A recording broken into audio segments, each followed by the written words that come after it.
ছাত্রছাত্রীদেরকে আপনারা কলেজে বিশ্ববিদ্যালয়গুলোতে তাদেরকে এই শিক্ষা দেবেন আগামী দিনে বিএনপি পারে বাংলাদেশের মানুষের ভাগ্যের পরিবর্তন করতে। এটাই যে এই নতুন শিক্ষার্থী, এই নতুন ছাত্রছাত্রীদেরকে আপনারা কলেজে বিশ্ববিদ্যালয়গুলোতে তাদেরকে এই শিক্ষা দেবেন আগামী দিনে বিএনপি পারে বাংলাদেশের মানুষের ভাগ্যের পরিবর্তন করতে।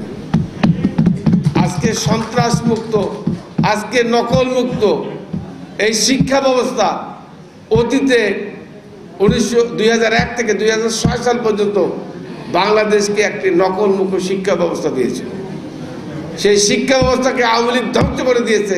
সেখান থেকে আবার নতুন করে আগামী সংসদ নির্বাচনে বিএনপি ক্ষমতা গেলে বাংলাদেশকে ওই শিক্ষা ব্যবস্থা দেবে যারা আগামী দিনে বাংলাদেশকে নেতৃত্ব দেবে। আগামী দিনে যারা এই ছাত্ররা এই দেশ পরিচালনা করবে সেই শিক্ষা আমরা দিতে চাই। যে শিক্ষার মাধ্যমে দেশ জাতি পরিচালিত হবে সেই শিক্ষাই বিএনপি আগামী দিনে সেই নীতিতে বিশ্বাস করে সেই শিক্ষাই আমরা দিতে চাই। এই কারণে নাটোর জেলার যে 4টি সিএম ঘরে জানি ব্যাপক ব্যবধানের মধ্যে দিয়ে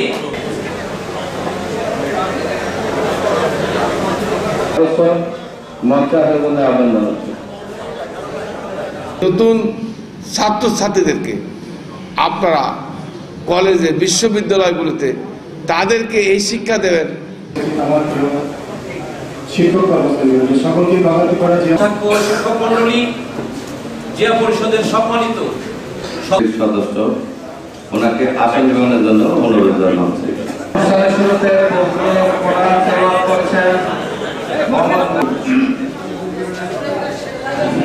এখন আমি সমিতি বাকশিস নাটোর জেলা